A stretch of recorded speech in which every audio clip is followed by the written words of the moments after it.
Hello everyone. रघुवर GK में आप सभी का स्वागत है। आज हम लोग स्टेट एग्जाम 2022 में पूछे जाने वाले मैथ्स पेडागोजी के टॉप 20 क्वेश्चंस का डिस्कशन करेंगे। यह हमारा मैथ्स पेडागोजी का पार्ट 3 है, तो आप वीडियो को अंत तक देखें और वीडियो पसंद है तो चैनल को सब्सक्राइब जरूर करें ताकि आगे आने वाली क्लास की नोटिफिकेशन आपको मिलता रहे। तो चलिए आज का सेशन हम स्टार्ट करते हैं। हमारा फर्स्ट क्वेश्चन है, वर्तमान पाठ्यक्रम का दोष है। तो वर्तमान समय के जो पाठ्यक्रम है इसका दोष क्या है? तो ऑप्शन ए है पुस्तकीय ज्ञान पर बल। तो पुस्तकीय ज्ञान पे बल देना यह क्या है? वर्तमान में पाठ्यक्रम का दोष है। ऑप्शन बी है विषयों में सह संबंध का अभाव। तो विषयों में संबंध का अभाव होना यह भी आपका पाठ्यक्रम का दोष होता है। ऑप्शन सी है लचीलेपन का अभाव। तो क्या है? सब्जेक्ट को लचीलापन न होना यह भी क्या है? पाठ्यक्रम का दोष होता है। तो हमारा सही आंसर होगा ऑप्शन डी, उपरोक्त सभी। नेक्स्ट क्वेश्चन है, गणित शिक्षण में पाठ्य पुस्तक के द्वारा छात्र विषय वस्तु का निम्न में किसकी सहायता से युग्म बनाता है? तो गणित शिक्षण में पाठ्य पुस्तक के द्वारा छात्र विषय वस्तु का निम्न में से किसकी सहायता से आपका युग्म बनाता है? तो ऑप्शन ए हमारा है विषय वस्तु को एकत्रित करके। ऑप्शन बी है संगठित करके, या ऑप्शन सी है व्यवस्थित करके, या ऑप्शन डी है इनमें से कोई नहीं। तो हमें बताना है कि गणित शिक्षण में पाठ्य पुस्तक के द्वारा छात्र विषय वस्तु का निम्न में से किसकी सहायता से युग्म बनाता है? तो यह विषय वस्तु को संगठित करके इसका युग्म बनाता है। तो ऑप्शन बी हमारा सही आंसर है। नेक्स्ट क्वेश्चन है, विद्यालय पाठ्यक्रम में गणित का महत्व है। तो जो हमारा विद्यालय का पाठ्यक्रम होता है इसमें मैथमेटिक्स का क्या महत्व है? तो ऑप्शन ए हमारा है ज्ञान एवं कौशलों की प्राप्ति में। उसके बाद ऑप्शन बी है बौद्धिक आदतों के विकास में। ऑप्शन सी है वांछित दृष्टिकोण पैदा करने में। ऑप्शन डी है उपरोक्त सभी। तो विद्यालय पाठ्यक्रम में गणित का यह महत्व होता है कि ज्ञान एवं कौशल को प्राप्त किया जाए। ऑप्शन बी है बौद्धिक आदतों के विकास में, तो ये भी सही है। ऑप्शन सी है वांछित दृष्टिकोण पैदा करने में, तो ये भी सही है। ऑप्शन डी है उपरोक्त सभी। तो हमारा सही आंसर हो जाएगा ऑप्शन डी, उपरोक्त सभी। नेक्स्ट क्वेश्चन है, प्राथमिक स्तर के बाद गणित की कौन कौन सी शाखाएं पाठ्यक्रम में सम्मिलित हो जाती है? माध्यमिक स्तर के बाद गणित की कौन कौन सी शाखाएं पाठ्यक्रम में सम्मिलित हो जाती है? तो ऑप्शन ए हमारा है अंक गणित, बीजगणित, ज्यामिति। ऑप्शन बी है ज्यामिति, बीजगणित, त्रिकोणमिति। ऑप्शन सी है अवकलन, समाकलन, बीजगणित। ऑप्शन डी है अंक गणित, त्रिकोणमिति और सांख्यिकी। तो माध्यमिक स्तर के बाद गणित की कौन कौन सी शाखाएं पाठ्यक्रम में सम्मिलित हो जाती है? तो माध्यमिक स्तर के बाद में आपका गणित में अंक गणित, बीजगणित और ज्यामितीय ये सभी सम्मिलित हो जाती है। तो ऑप्शन ए हमारा सही आंसर होगा। नेक्स्ट क्वेश्चन को देखते हैं। अगला प्रश्न है, गणित पाठ्य पुस्तक की सामग्री का विकास किस रूप में होना चाहिए? गणित पाठ्य पुस्तक की जो सामग्री होती है इसका विकास किस रूप में होना चाहिए? तो ऑप्शन ए हमारा है अभ्यास के रूप में। ऑप्शन बी है तर्क संगत रूप में। ऑप्शन सी है समस्याओं के रूप में। उसके बाद ऑप्शन डी है आधुनिक गणित के रूप में। तो हमारा प्रश्न है कि गणित पाठ्य पुस्तक की सामग्री का विकास किस रूप में होना चाहिए? तो आपका गणित पाठ्य पुस्तक की सामग्री का विकास आपका तर्क संगत रूप में होना चाहिए, अर्थात अच्छे तरीके से होना चाहिए। नेक्स्ट क्वेश्चन को देखते हैं, गणित का पाठ्यक्रम में स्थान इसलिए महत्वपूर्ण है क्योंकि यह सहायक है। तो गणित का पाठ्यक्रम में स्थान इसलिए महत्वपूर्ण है क्योंकि यह सहायक है। तो यह किस में सहायक होता है? तो ऑप्शन ए हमारा है भौतिक विज्ञान के अध्ययन में। ऑप्शन बी है रसायन विज्ञान के अध्ययन में। ऑप्शन सी है सांख्यिकी के अध्ययन में, या ऑप्शन डी है उपरोक्त सभी।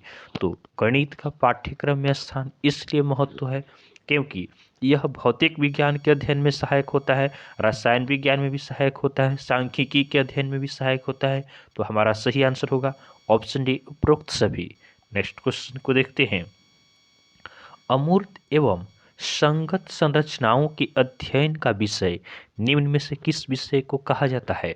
तो अमूर्त एवं संगत संरचनाओं के अध्ययन का विषय निम्न में से किस विषय को कहा जाता है? तो ऑप्शन ए हमारा है हिंदी। ऑप्शन बी है सामाजिक विज्ञान। ऑप्शन सी है कला और ऑप्शन डी है गणित। तो अमूर्त एवं संगत संरचनाओं के अध्ययन का विषय आपका मैथमेटिक्स को कहा जाता है। तो ऑप्शन डी हमारा सही आंसर है। नेक्स्ट क्वेश्चन है, निम्न में से कौन सा विषय विज्ञान विषयों के आधार विषय के रूप में माना जाता है? इनमें से किस विषय को विज्ञान विषय के आधार विषय के रूप में माना जाता है? तो हिंदी को, अंग्रेजी को, मैथ्स को या सामाजिक अध्ययन को? तो हमारा सही आंसर होगा ऑप्शन सी मैथ्स को। तो गणित को आपका विज्ञान विषयों के आधार विषय के रूप में माना जाता है। नेक्स्ट क्वेश्चन है, गणित शिक्षण के माध्यम से बच्चों में निम्न में से किस भावना पर नियंत्रण रखने का कौशल विकसित हो जाता है?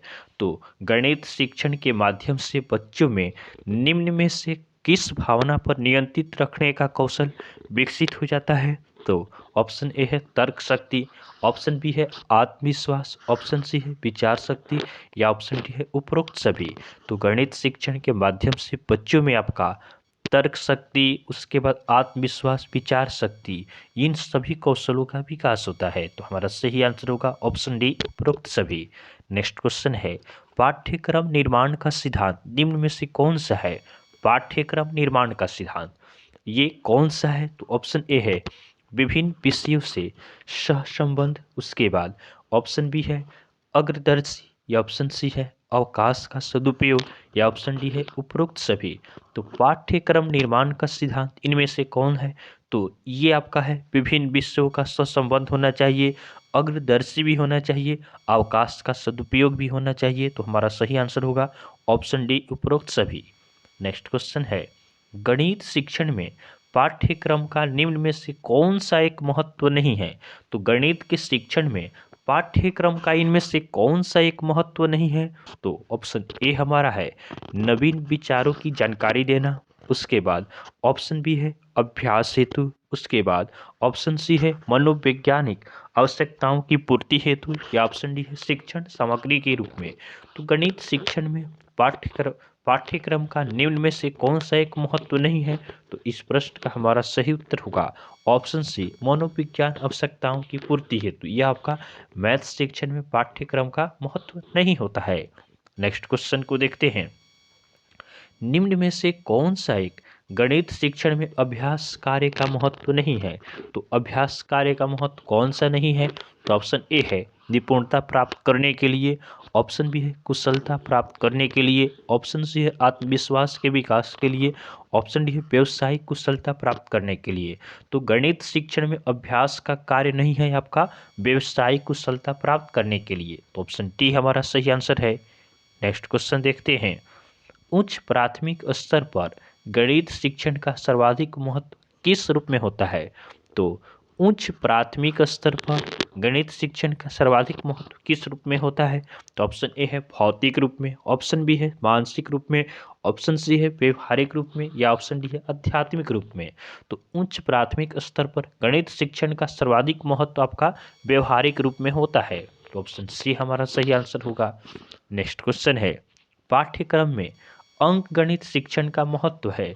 तो अंक गणित शिक्षण का क्या महत्व होता है? तो ऑप्शन ए है घरेलू कार्य में, ऑप्शन बी है मजदूरी व व्यवसाय में, ऑप्शन सी है व्यवहारिक उपयोग हेतु या ऑप्शन डी है उपरोक्त सभी।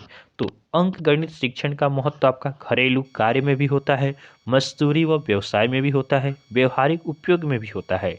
तो हमारा सही आंसर हो जाएगा ऑप्शन डी उपरोक्त सभी। नेक्स्ट क्वेश्चन को देखते हैं, निम्न में से कौन सा प्राथमिक विद्यालय की पाठ्यचर्या का भाग नहीं है? इनमें से कौन सा आपका प्राथमिक विद्यालय की पाठ्यचर्या का भाग नहीं है? तो ऑप्शन ए हमारा है नियमित द्विविम आकृतियां, ऑप्शन बी है टेसिलेशन, ऑप्शन सी है रैखिक समीकरण या ऑप्शन डी है भिन्न। तो निम्न में से कौन सा प्राथमिक विद्यालय की पाठ्यचर्या का भाग नहीं है? तो इस प्रश्न का हमारा सही आंसर होगा ऑप्शन ए नियमित द्विविम आकृतियां। नेक्स्ट क्वेश्चन देखते हैं, निम्न में से क्या गणित की प्रकृति है? तो इनमें से कौन सा आपका गणित की प्रकृति है?